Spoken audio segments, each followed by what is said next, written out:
Hello everyone, welcome back to Carmen. Yes, today I'm driving another electric car in Shanghai. This time it's from NIO. Except one small problem. It isn't a NIO.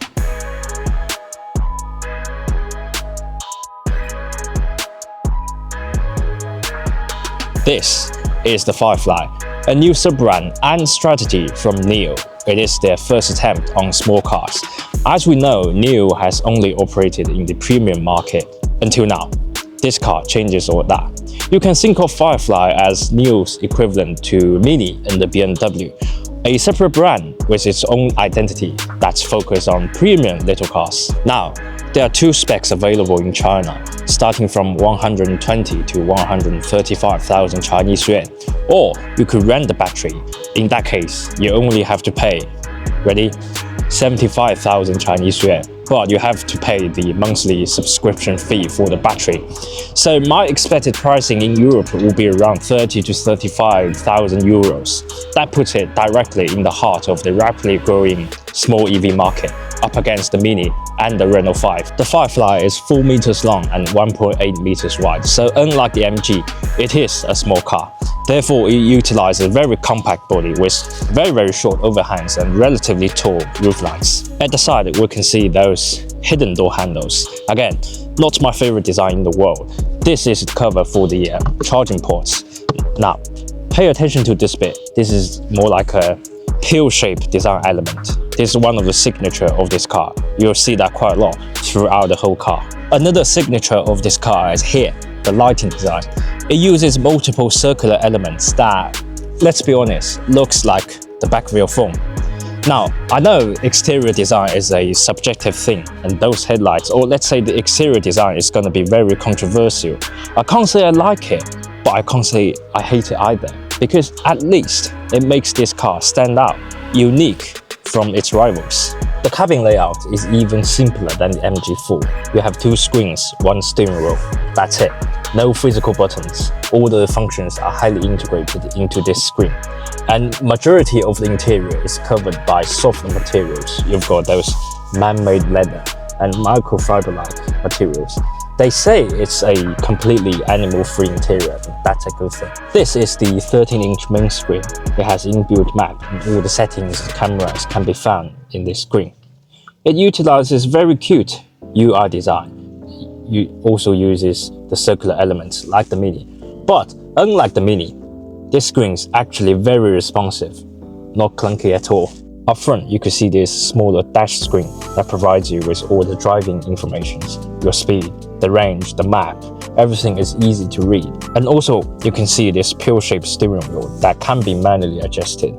The gear lever is here. You do have the physical controls for the window, but not for the door mirror. If you want to adjust the door mirror, you have to do it Tesla style. Why? For a car that's only 4 meters long, the rear seats is surprisingly usable. I'm 5'7", currently sitting behind myself, so as you can see, the space is okay. Of course, it's not as spacious as the MG4, but it's definitely bigger than the Mini. But because of the thickness of the battery, so the floor is a bit high. As you can see, the knee angle is a bit awkward. Not a problem for shorter journeys, but not ideal for longer journeys. The boot space is still better than the Mini, but noticeable difference to the MG4, which has a torsion beam rear suspension. Therefore, no space underneath here. But unlike the MG4, this car does have a frunk, a very deep frunk. And I can tell you from experience, this is bigger than most Ferraris and 911s. Like I said, you can see a lot of pill-shaped elements throughout the whole car. And other details. Number one, this glass roof is simply too hot, unbearable. Number two, only one cup holder at the front. Number three, this car does have a 14-speaker system rather than 6 on the MG4. But the biggest surprise is here, underneath the rear seats. This magical storage space comes as standard. So this is going to be a very handy feature in Europe.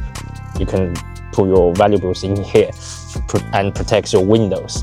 The 12-volt battery is underneath my butt.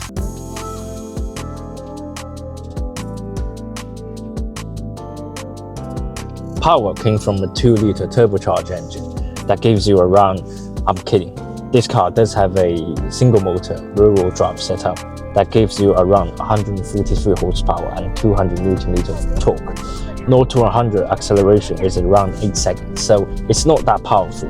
This is more like a 1.4 liter turbocharged family car output level. And both specs carries a 42 kWh LFP battery. The CLTC range is around 420 kilometers, and potential battery swap is coming. Unlike the MG4, this car does have a 5-link independent rear suspension, so it sounds very serious. Because of the suspension setup, this car could give you a much more refined ride quality. It is noticeably less bouncy, especially from the back, so the whole car is more controllable. The steering response is quick. It feels like zero play in it, but the response might be a little bit too quick that the suspension couldn't cope. The damping setting of this car is surely on the comfort set, so you get the noticeable lean when cornering hard or just through bigger turns really, so not enough support. 0 to 50 is still very punchy, very fast, but fairly slow afterwards. Okay-ish to overtake below 100, but after that the car starts to just get very struggling. So overall, it is a comfort setting car as a daily commute car really. You could adjust different regen levels or just put in one pedal drive, but then again, the same problem. It is too responsive. Once you let go of the throttle, the regen would kick in almost immediately. So after 1 or 2 minutes, you would literally feel sick. That's why I just turn it off. Same problem with the driving modes. You have 3 driving modes, but because the car is so slow, you can't really tell the difference from the pedal, except in eco mode, which is even slower. So the moment I got the car, I just left it in sport mode constantly. The L2 level assisted driving is standard, great feature for the quick roads, same as the 360 camera alongside this blind spot check when indicating. Very useful in busy cities, especially in Shanghai. Now, because the dimension of this car is smaller than the MG, so in theory it should be easier to park. And I will repeat myself, if you struggle to park a car this size, please consider give up driving. There are other self-driving cars available, they are called taxi. Other improvements, the NVH control is much better, the car is much quieter than the MG4 and the ID3. And the 14-speaker system is much more audible, it sounds like a premium brand. So overall, it is a refined, civilized and surprisingly premium little car. But you have to bear in mind that this is only a 8-second car, not a rocket ship. Now, most people probably haven't realized that modern small EVs are harder to make because the one key factor to keep the consumption down is to keep the weight down. This is increasingly difficult due to the size and thickness of the battery. This Firefly only weighs 1.5 tons. It is very skinny in this day and age, but that means it has to carry a smaller battery. Again, not a problem in the city, but quite awkward on motorway. Even worse in winter. Whereas petrol cars are the other way around. Yes, they cost more fuel in the city, but on the motorway, even the basic cars like the Polo or even the Honda Jazz, they could do at least 400 to 500 kilometers on the motorway. This car really couldn't. Compared to the MG4, this car is smaller, more city-focused, but strangely it's slower. It's a big shame considering the chassis layout. Compared to the Mini, this car is slightly more spacious, provides better usage for families, and also they provide identical power if you go for the base model Mini. However, I do have my dislikes. Firstly, please just put a simple liner on here, or just go for the steel roof. And also, it does need more physical controls for the European market.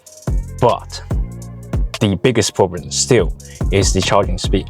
I know that battery swap is coming, but at the moment, the charging speed is not great. Combined with the sheer size of the battery, the result is, in winter now, I'm looking for a real-world range of around 300-330 kilometers max in the city, but around 250 max on motorway. So yes, it is on very thin ice. I'll be honest, when I first got the car, I was being a little bit biased. My first impression was like, okay, this is probably another small, cheap car from China. But no, as I spent more time driving it, it turned out to be a carefully designed, refined car for the European market, especially through those tiny details that no other Chinese car makers laid eyes on.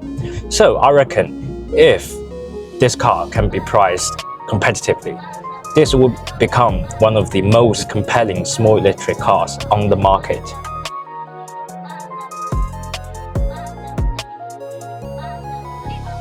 So, what do you think of this Firefly? Would you choose this over a Mini or perhaps the MG4? Personally, I wish there could be a S or GTI version with the steel roof. I just go by that straight away.